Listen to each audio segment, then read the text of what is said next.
Welcome to the Inside Track edition of the Digital DJ Tips DJ School podcast, recorded in front of a live audience of our students, with 3 topics from the world of DJing this month. So the first topic is volume a DJ's secret weapon? We look at every aspect of why volume is possibly the most underrated tool a DJ has.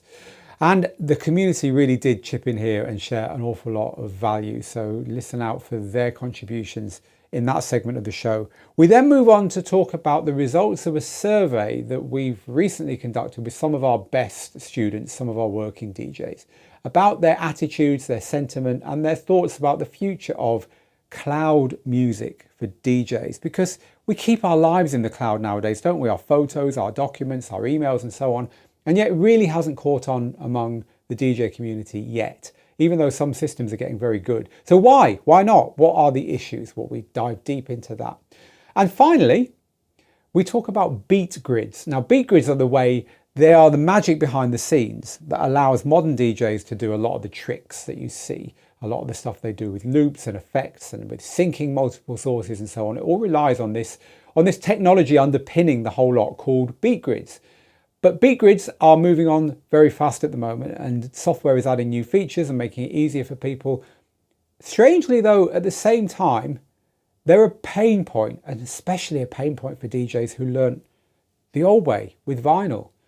They want to know why this new set of things they have to do to prepare their music to DJ with is even necessary, or rather if it's necessary. So we take a nuanced look and share some good news, share some encouraging news at the end of that. That's all coming up. As ever, this whole podcast is funded by our students. There are no sponsors and no partners.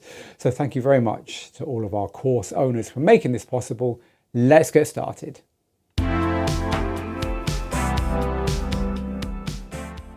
The first topic we're going to consider today is how the best DJs use volume as a secret weapon.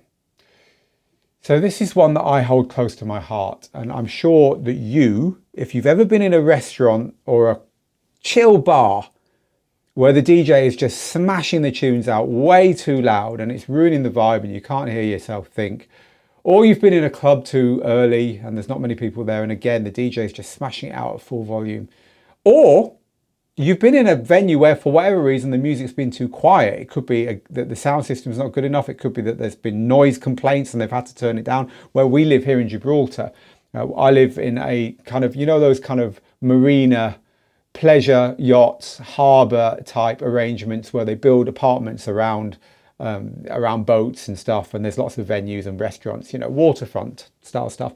Well, we live on the 13th floor, high above that kind of development. And at 11 o'clock on a Friday and Saturday, quite early, especially in summer when it's really warm, people are outside, they've got the sound systems cranked up, they have to turn them down. They just have to, because it's part of their license that the music can't be too loud after that time.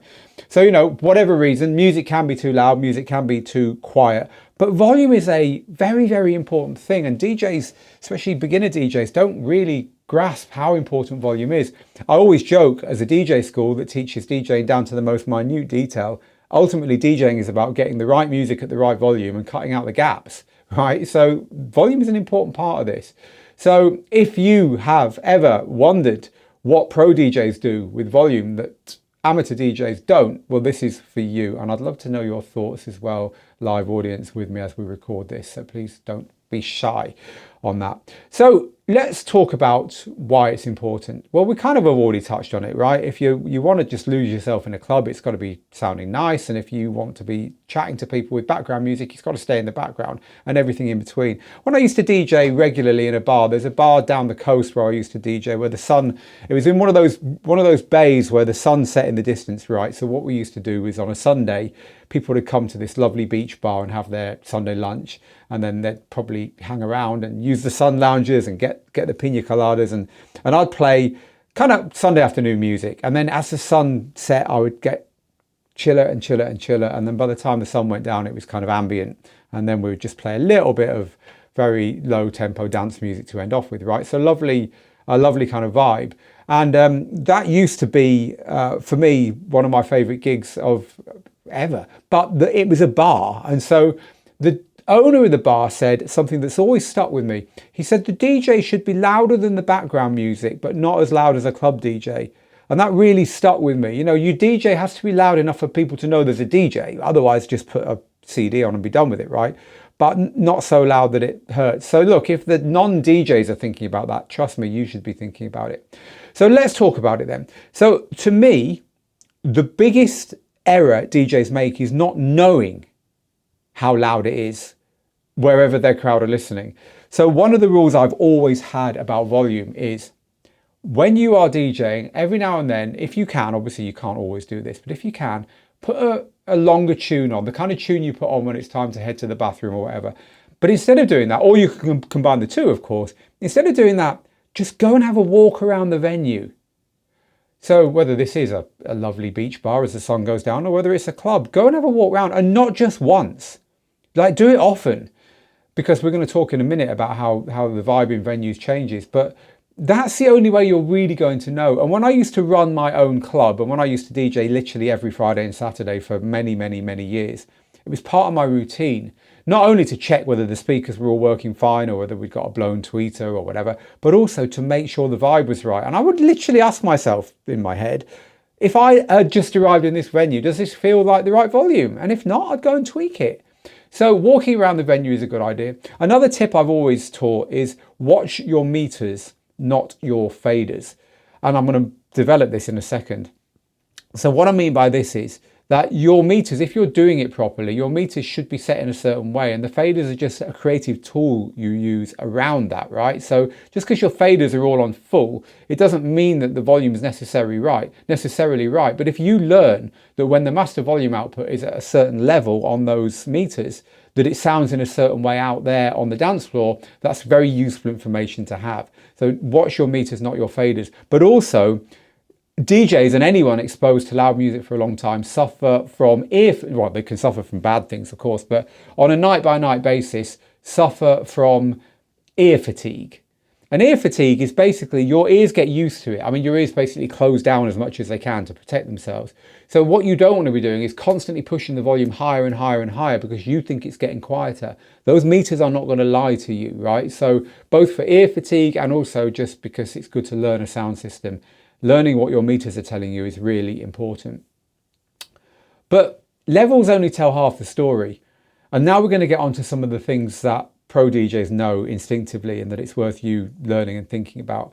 So the first thing is EQ matters as well. So this week, this little setup in our studio that's always here, if you're watching this on YouTube, you can see it behind me, is where we record all our training, or at least a lot of our training. And this week we've been recording a new course. It's going to be called the Transitions Toolbox. That's its working title. It will probably end up being its launch title as well. And we're recording 50 transitions to teach. And we've had a good week. We've done about 37 of them so far, and we've got tomorrow to come. So we're doing all right. And the thing that it's driven home to us as DJs doing these transitions between all kinds of music from all kinds of ages and all kinds of genres and so on, is that the volume is also controlled by the EQ, by the low, the mid and the high EQs on your typical DJ mixer. They are the elements of volume. If you took the volume control and split it into the different frequencies, that's all those controls are.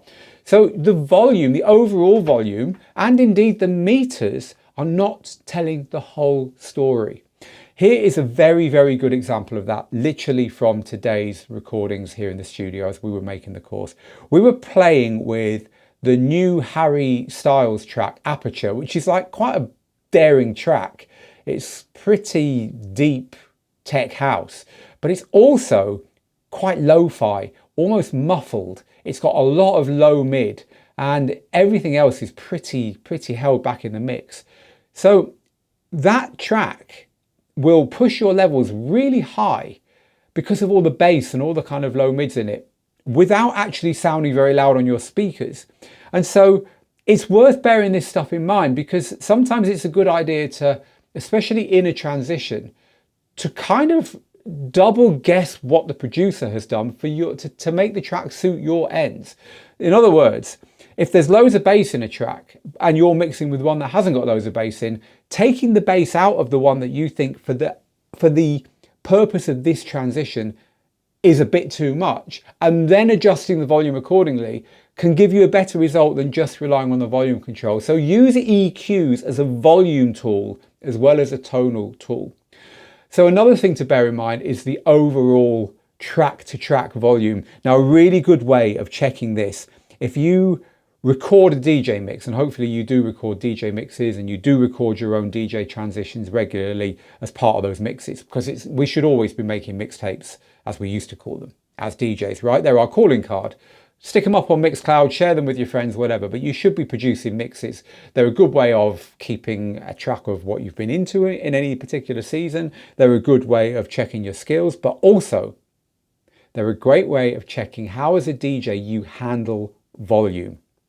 Because once you've recorded a mix, you can take that mix and play it on car speakers, on your headphones, on your home stereo, in venues, if you're lucky enough to work in a venue and say, can you put this on early doors? Quite often they'll play your mixes for you. So you're listening to how well you did with the volume in that particular set of transitions that make up that mix.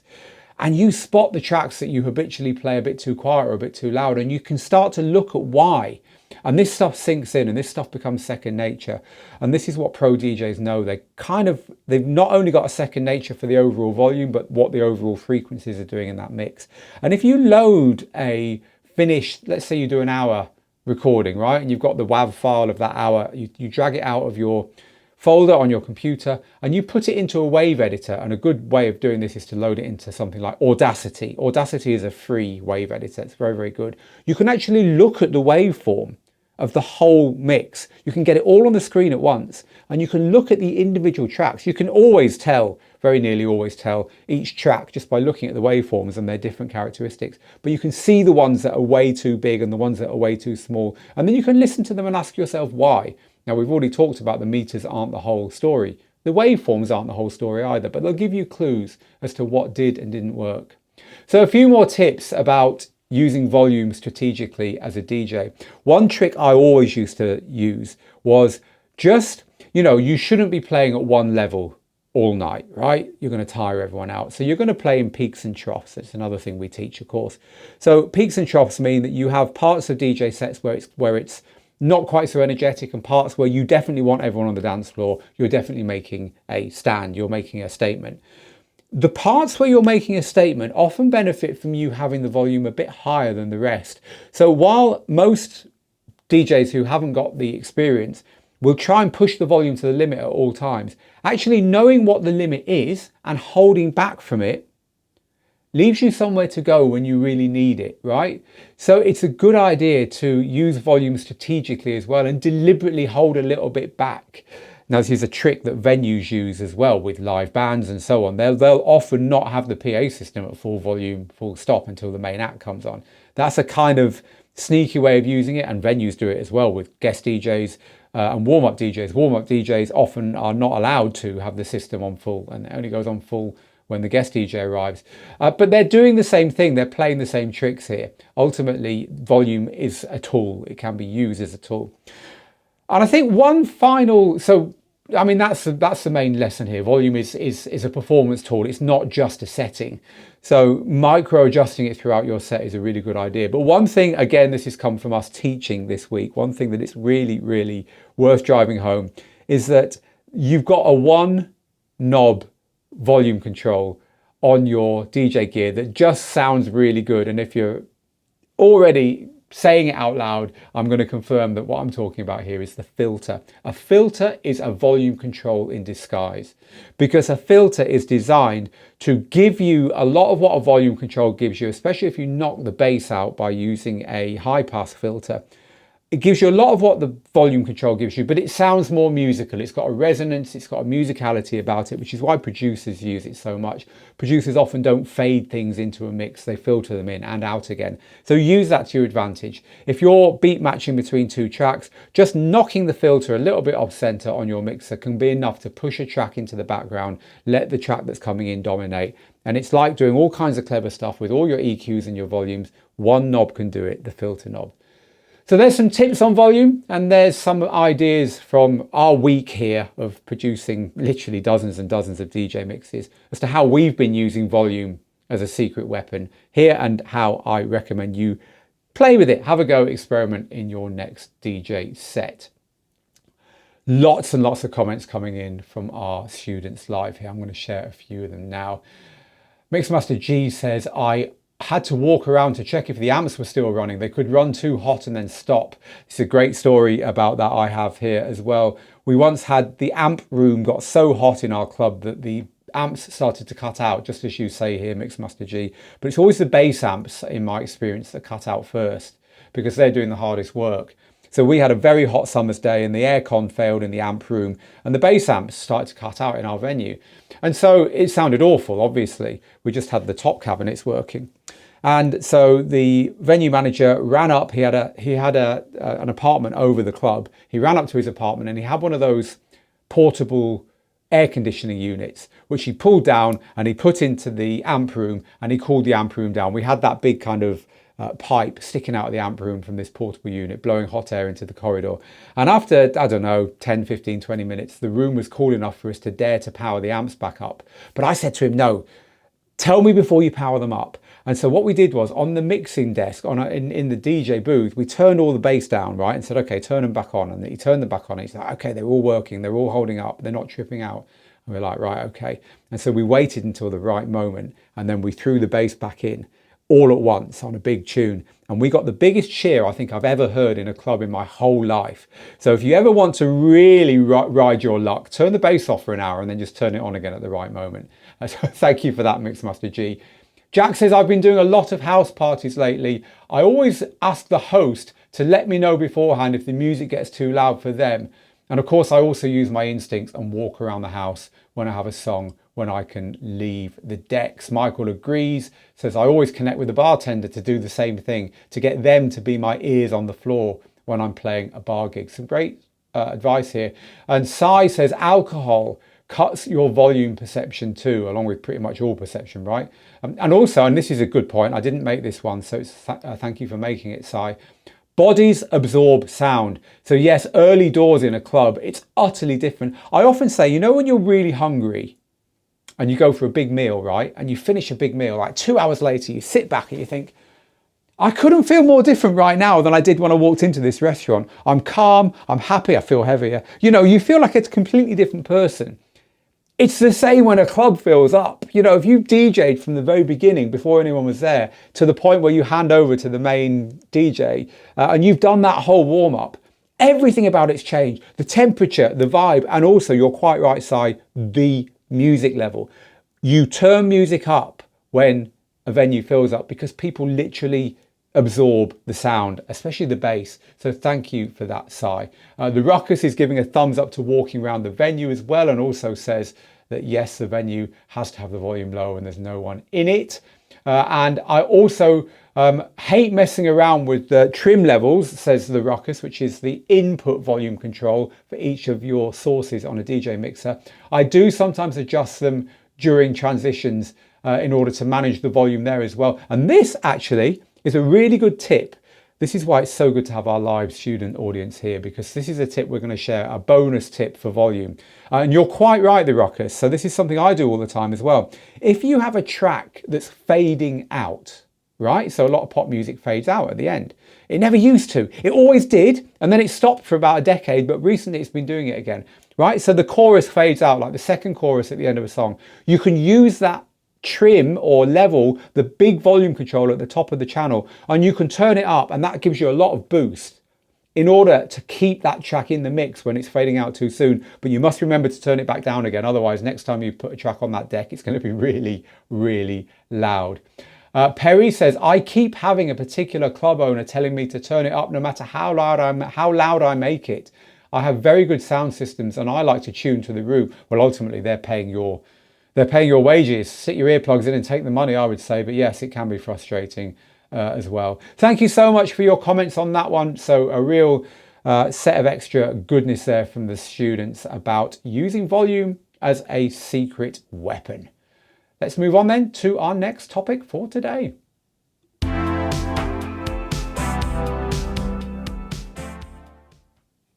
All right, so we're talking about this, which is what DJs really think about keeping their music online, their music. I'll tell you the distinction in a second. Because we are currently in possession of some unpublished, but it won't be unpublished for long, don't worry, data that we collected from about 800 of our students who we would consider to be our most active, most serious students, people who are playing gigs, people who are relying on their DJ gear to make money and so on, right? So we asked this very small subset of our students to tell us what their sentiment was and how they use and what their problems are with and what their concerns are with and what they think the future is for keeping music online that you actually own. And this is the distinction, right? Because there's two ways of using the internet nowadays for music as DJs. The first way is to plug in Spotify, Apple Music, Beatport, whatever, to your DJ gear. You get access to a subscription service, bang. There's all the world's music. You can DJ with it. It's wonderful, but that's not what we're talking about here. What we're talking about here is keeping your music, your collection, the stuff you've bought, the stuff you own online. Because this is something that is yet to catch on in the DJ world. You know, we have most people, their emails are ultimately in the cloud, right? Your phone or your computer might download them to the computer, to Outlook or to your phone's email program or Thunderbird, whatever you use. But ultimately the master copy is online, right? Same with your photos. You take photos on your phone, or if you're a professional photographer, you might use a proper camera, but it will have a card in it. You'll take the card out, you'll plug it into your computer. They're online, right? Whether you use Google or Apple, or you're a professional that uses a more dedicated program, ultimately there's a cloud master copy of your photos. And we at work all use, you know, OneDrive or iCloud or Office 365 or whatever they're called nowadays, Dropbox and Google Drive and so on, to keep documents and spreadsheets and so on. It's all online. We can work with them offline, but the master copy is online. We don't have to worry about backups. We don't have to worry about losing it. Sometimes it has a versioning so we can roll back to what we were doing before. They're very good services, right? So most of us keep a lot of our stuff in the cloud. But when it comes to DJs and their music and the metadata about that music and so on, well, it really is not something that's caught on at all. So this survey that we ran was in order to find out what the state of play is, why, and what the concerns are, so that we can fine tune our training and understand the pain points and help people to get what they want from these services, because they do exist. So let's talk about what exists and what doesn't. So traditional DJ software like Serato, Traktor, it really is not set up for this at all. The idea is you have one collection, one laptop, one setup, and that's it. It's simple, but it's limiting, right? And so other platforms are starting to dabble. So Virtual DJ has got a way of using your Dropbox, so you can just say to Virtual DJ, hey, use Dropbox as a music source, and there you go. Anything that you've got there is available to you. Engine DJ has got a way of really, when you export from your laptop to a USB drive, in order to unplug it from your laptop, go to the venue, plug it into the gear and play from there. Engine DJ has got a way of saying, no, I'm not going to physically do it to a USB drive. I'm going to go through that process, but I'm going to do it to my Dropbox. And then you turn up at the venue and you log into your Dropbox, and the export that you made for tonight's gig is available to you in the Dropbox, right? So you don't need the physical drive. That's the way they do it. And then Rekordbox, which is the software that powers Pioneer DJ and Alpha Theta gear. So in other words, it's the gear you find in pro DJ booths. It's the gear that most people have got nowadays. They've gone all in. I mean, really, they've gone all in on this. So they have a system where you can put your complete library online. You pay them, they give you a Dropbox, they give you the metadata, in other words, all the waveforms and the key information and the playlist. It's all integrated, and it's by far the most ambitious system of the DJ platforms out there as of today. And so they're the closest to something like iCloud or you know, what we were talking about earlier, Google Drive and all that stuff. This is the kind of systems you might be used to using for your office documents at work, right? They're the closest to that, because while there is a master copy of everything you do in a Dropbox, then when you have a laptop, that laptop can download it all, so you're using it locally as well, and it keeps in sync and all that clever stuff. And their system is quite, I mean, when it works and when you understand what you're doing, it's got a lot of advantages. You can log into your whole collection from a Pro DJ setup, for instance. You can use your phone to prepare your cue points and build playlists and so on, even to buy music and add it to your collection from your phone and things like that. But look, we wanted to know, how much are DJs really using this stuff? How much, you know, we can ask the companies, but they'll be a little bit cagey about the numbers of people who signed up and so on. So we thought, hey, we'll ask our audience. Our audience are brilliant, right? So we did. And I wanted to share you a few of the things that we noticed as we looked through the data. So the first thing is, there's a lot of confusion out there between having your own library in the cloud and using a streaming service. So DJs think, I'm never going to do that. I want to own my music. I don't want to rent it. I want to this, I want to that, without really realizing that it's now beginning to be possible to keep your own library in the cloud. So that's the first thing, just the awareness here. But also, there is a really deep skepticism about this out there. So here's a quote I pulled from the comments in the survey we did. Why would I rely on cloud when I can fit all my library on a micro SD card? Well, we've already talked about some of the reasons why, but hey, this is a sentiment we picked up on, and you can understand this as well. The biggest thing people moan about, or people say it would stop them doing it, is a lack of good internet in venues, right? So if you've got poor internet in a venue and someone has paid you to do a job and you can't do a job, then you're going to look pretty stupid. So the phrase that came up an awful lot was, it's nice to have for emergencies, but I do not rely on it. That's the phrase that came up an awful lot. I do not rely on it just for emergencies. There's a lot of people saying it's just too complicated.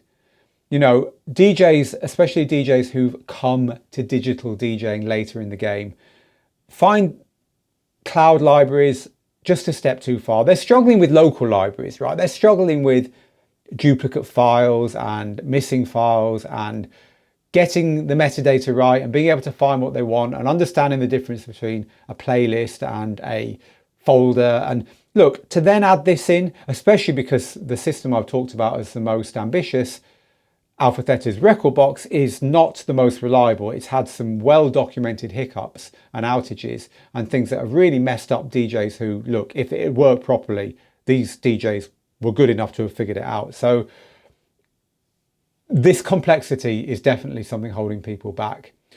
Other people were saying that it's a legal grey area. Now, this is quite interesting because apparently in some jurisdictions, even if you own the music, the fact that you are physically streaming it is something that the lawyers spit their dummies out over. There's licenses in the UK that you need if you want to buy music in one format and play it from another. In other words, if you buy a CD and you rip it and stick it on Dropbox and stream it on Dropbox to your venues, you need a different license than if you just played the CD, which is obviously utter madness. And frankly, I would flagrantly disregard that myself because I like to sail a little bit closer to the wind than worrying about things like that. But several DJs said, look, I don't want the risk of this legal grey area. And I totally understand it. The biggest thing that DJs are doing with the cloud is the most obvious, I think, and that is backing up everything they do.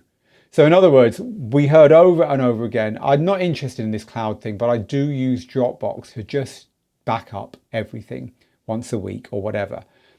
But the opportunity is there to go further than that now.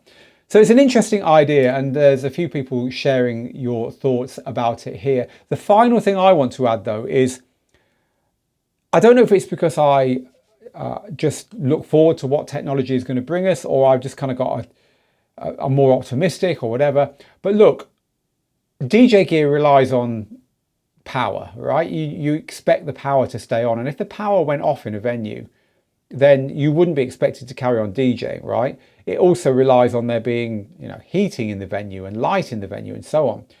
I don't think it's going to be too long before reliable, probably means wired, internet in DJ booths is just something that DJs expect. And this idea that I'm not going to rely on the internet, which is completely valid because judging by our sample of 800 odd DJs, more than half said you can't rely on internet in the venues I play in, right? It's just going to over time become less of an issue as it is today. But lots and lots of people sharing thoughts among our student community as we record this live. So let's read a few of those out. Mixmaster G says engine DJ's Dropbox is one way only. And you still need a USB drive anyway. And there's a technical reason for that second point, but I want to just look at the first point. It's limited. It's almost like they added this thing to their software half a decade ago and they've not done anything to it since. So you're right. I won't go into why that's a limiting factor, but it is a limiting factor. So thank you for bringing that up to our attention. So Roderick says, look, I'm in IT. And my advice is always to store on physical drives and also back up to the cloud, which is what we were talking about there. Yeah, exactly. So if you've got a local copy, you've got a cloud copy, and you've got a master copy of all your music, you're probably fine. And as I said, Roderick, that seems to be the big issues of cloud right now for DJs.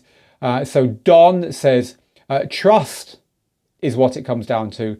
Don't trust a third party to work at your gig the way you want it to. You shouldn't even trust Dropbox, says Don. And I get what you're saying there, because you are trusting yet another third party as part of your workflow. So thank you for that. Chantry says, I often DJ out of the country and I've learned not to rely on stable internet. I have to have my music downloaded and or exported onto a thumb drive. Given that I haven't tried Starlink yet, that could be a game changer. Yes, indeed. But you are relying on a third party again there as well. Lots of you saying what we've already said, which is internet just isn't reliable yet for everyone. Jazzy Pete Lindemann says, I'm in an area where internet really is not reliable and therefore streaming is not an option. So thank you for all of these comments, everyone. And our final topic is all about beatgrids. That's coming up next. So this week, one of the big DJ platforms, Virtual DJ, has launched an update, and its update adds a feature which means that it is now the third platform that in my mind is doing quite a good job of this feature. And this feature is beatgrids. So beatgrids are the software guessing where the beats and bars are in your music. So you can count over pretty much every dance track ever made. You can count 1, 2, 3, 4, 1, 2, 3, 4, 1, 2, 3, 4. And they are bars, right? Each of those sets of 4 beats is a bar. Verses start at the beginning of a bar. Choruses start at the beginning of a bar. Drops and breakdowns, they're all sets of bars, right? So the DJ software will guess not only where the beats are, but where each bar of music is. And this can be very useful when you're DJing because a lot of DJ features rely on this in order to give you stuff that you couldn't do on vinyl easily. So the infamous sync button is a way of doing this, a way of using this feature, because the sync button will use those grids to save you having to manually line up the beats. In a similar way, the looping controls on DJ gear will allow you to, instead of saying, I'd like you to do a 10-second loop, you can say, I'd like you to do a 2-bar loop, and it'll give you a really clean loop. Now, loops are how dance music is made. So if you can loop the end of a song, you can suddenly mix in another song over it much more easily. A lot of effects rely on beatgrids because if the DJ platform knows how many beats and bars there are in any given section of music, then if you say, give me a half beat echo, it can give you a really nice half beat echo, right? And so for lots of reasons, beatgrids are useful. If you want to use more than 2 decks, like most DJs with a bit of practice can keep 2 tracks aligned without much help. But if you then want to add in a 3rd or a 4th deck, and a lot of DJing styles, that can be fun, it's much easier to have everything synced up, and beat grids are important for this. So there's lots of reasons why these things are important. And as I say, the reason we're talking about it now is that a third DJ platform has added pretty good beat grids into their functionality this week. And that third platform is Virtual DJ. By the way, the other two, the first one to do it, the game changer, was Algorithm's DJ Pro. They just got it right. They suddenly said, hey, we've cracked it. You don't have to worry about it, DJs. And they really did get it right. It was just uncanny when we first used it. Remember the first time you used AI and you thought, wow, what is this madness? It was like that. You know, you'd throw Dex's Midnight Runners, Come On Eileen, or Lil Louis' French Kiss at the software, and it got all those beats right when it slowed down and sped up. It was really quite something. What was that other track recently? LF System, I think it was called. You know the tracks I mean, where there's deliberate beat changes. It didn't drop a beat, literally. It was brilliant. First time we played with that. It felt like the first time you asked ChatGPT a question and we're like, wow, this is going to change DJing. When's everyone else going to bring it in? Well, it took a long time. So Virtual DJ has added it, and it's pretty good. It's not quite as good as DJs yet, and it's not quite as ready for prime time, but they've added it in as a beta feature, right? So that's the second platform. And then when we were doing all of our filming this week here in the studio for our Transitions Toolbox mixing course that's coming out very soon, we were using Rekordbox, and we were using Rekordbox's dynamic gridding, which is its attempt to do this, which wasn't very good. Now, I don't know if they've improved it recently or if they improved it a while ago and we didn't spot it, but actually we found it to be really, really good on material that it used to struggle with. So yeah, not too sure what happened there, but it's been good this week. We've been using disco and funk and soul and rock songs, and it's been pretty solid. So Rekordbox arguably is also getting there as well, right? So that's why we've been talking about these things called beat grids this week. But there's a thing here, and it's worth talking about. So let's do that. So with beat grids, right, this stuff's all great, but back in the day, you would head to the record shop, you'd buy your records, you maybe could afford 1 or 2 or 5, or if you were DJing out and spending every penny you earned on records, maybe you could buy 10 or 20 a week or whatever. And you'd get home and you would start mixing, right? It was immediate, bang. Or someone would hand you a 12-inch in a club. Here's my new track. You'd have a quick listen through, you'd cue it up, you'd drop it in. No one was thinking about beat grids at all. So a lot of DJs, when they come to digital DJing, and they've come from that world, they've come from the world of DJing with far more basic gear, they get exasperated. And this is what we hear from students who are, they're not new to DJing, but they're new to digital. And they say to us, look, I don't want to do all this stuff. I don't want this beat gridding stuff. It's annoying. It's taking away the spontaneity. It's taking away what I used to find fun about DJing. So do I have to do it? And that's why we've titled this segment of today's podcast, How Important Are Beat Grids? Because they don't have to be. So let me give you the arguments for and against. Well, I've already given you most of the arguments for, right? They help with sync, they help with your effects, especially your loops and your echoes and delays. And they do help with non-standard material, because when the material is played by a real life drummer and the drummer's drifting all over the place, they can just tighten things up for you so that you find that your DJing is actually simpler.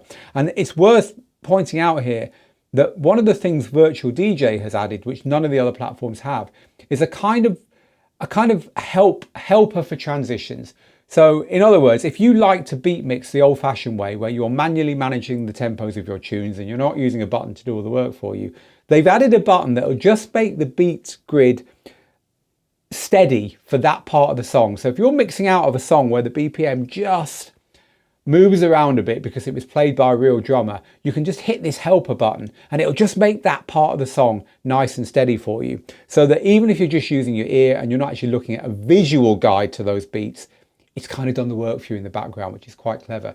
Anyway, they're all the plus points of it. But the minus points, the complexity, which is felt again by DJs coming to this who've not used these digital systems before and who maybe don't understand all the plus points, right? And so also the spontaneity, because you can't just throw music on and do the same thing as when it's been analyzed. Although it is getting better, we've already talked about how certain systems are now getting very good at it straight away as soon as you load the tracks. But there are other things that will trip you up as well, because if the software guesses these things wrong and you're not a good enough or an experienced enough, rather than good enough, if you're not an experienced enough DJ to understand that they've got it wrong or to know how to correct it, then actually all the things we talked about that it enables will go wrong. You hit the sync button, it will get it wrong because the grid was wrong, and it's lining up the grids, right? So if the grids are wrong, your mix is going to sound wrong. So incorrect grids will nearly always make matters worse, not better. It might guess the track at twice or half the BPM it really is. It might guess the first beat of the bar in the wrong place. And if you've accidentally got your sync functions set to line up bars of music, which is something Algorithms DJ Pro will do for you if you set it that way, then it's going to sound wrong when you hit that button, and so on. So, and also just a lack of understanding about how it works. So think about this. I'll give you a really obvious example. Think about Come On Eileen by Dexys Midnight Runners, right? You know, the bit where it stops in the middle and everyone staggers out of their seats towards the end of a wedding, and it's all this, come on, Eileen to right, and it gets faster and faster and faster and faster and faster, and then it drops back into the chorus, right? You know the bit I mean, love it or hate it. So think about that. Now your beat grid, if you've got the best software now, it can get that right. It can put the grids in all the right place. But here's the thing. If you tell the software to keep that track in sync, in other words, all the beats lined up with a track that hasn't got that slow down and speed up, and let's face it, what other track has? In other words, let's say it's a house record. Your software is going to have a question, and the question is going to be this. Which track do you want me to line up with the other one? In other words, which one do you want me to slow down and speed up? Do you want me to respect the Dexys Midnight Runners track and make that house record ridiculously slow and make it get ridiculously faster again? Or do you want me to stretch and shrink the Dexys Midnight Runners track and keep the overall beat steady all the way through this transition? I would argue in that instance, neither is going to sound good. But the point is the software needs to know which one is the master deck or the primary deck. Now, some software will assume, some software literally has a button you can press to make that decision, but you need to know how it works on your system. Plus, you need to understand what I've just explained, because if you think this is all alchemy and you've not thought it through, then you're not even in a position to understand why that's important, right? So a lack of understanding can cause errors. But the biggest error, right, and this is the one I want you to take away from this, especially if you think this is just all too much, it can put people off modern DJing, modern DJ gear, and so on. These things are not essential. It's perfectly okay to ignore it all. If it helps with you, if it helps with your DJ style, if it helps with the way you want to play, use it, but understand it. Definitely understand it. But if you just want to use modern DJ gear with digital files in the way you've always used, let's say, vinyl, right? You want to put a track on and use the jog wheel and the cue points and the tempo controls to mix it in with another track, and then do that again, and then do that again, rinse and repeat, deck 1 to deck 2, back to deck 1, back to deck 2, and play your set and get to the end and everyone cheers and goes home. You do not need to worry about any of this because you're not using the features that this was designed to enable. Sync, effects and loops that tie tightly to the beat. And by the way, sometimes the mixer will get that right anyway without the beat grids. And so, like most of the tools that have been added over time to DJ gear, this is optional. It's a tool, not a rule. So don't let it stop your spontaneity, and certainly don't let it put you off modern DJ gear and modern DJ equipment. So lots of comments as ever. Thank you very, very much to our fantastic students. I've got a couple of you saying I've got to give Rekordbox a second look. It might be improving. Yes, they did add an online component, didn't they? That kind of made it quicker. And you're right.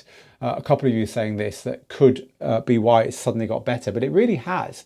So Morris says algorithm DJ's way of doing this that I've already talked about is extremely good. They've done a good job, and preparing tracks is no longer a buzzkill. A few of you saying Serato really has been falling behind. I have a lot of trouble fixing the grids on Serato. They really need to get on it. So yes, a few of you saying that. Red Eyes Cloud9 is saying that, for instance, and a couple of other people as well. Michael's saying that Serato is behind. Roderick says record boxes, the dynamic beat gridding I was talking about that I liked, screwed up my music collection. It made it sound like that Grimes DJ set that went viral where it all went wrong. Ed says, I just remember those days, Phil, the vinyl days, 1985. Wasn't it wonderful? Fantastic. So thank you for sharing that. And Lou says, yes, record boxes, dynamic beat grids are better now, but it does sometimes throw the beat all over the place. It can jump from, say, 125 to 134 back to 120 BPM. Yes, I've noticed that as well, actually. It can sometimes mess the BPMs up. I have noticed that. And you end up just taking them off as well. So yeah, a bit of work to do there as well for them. But hey.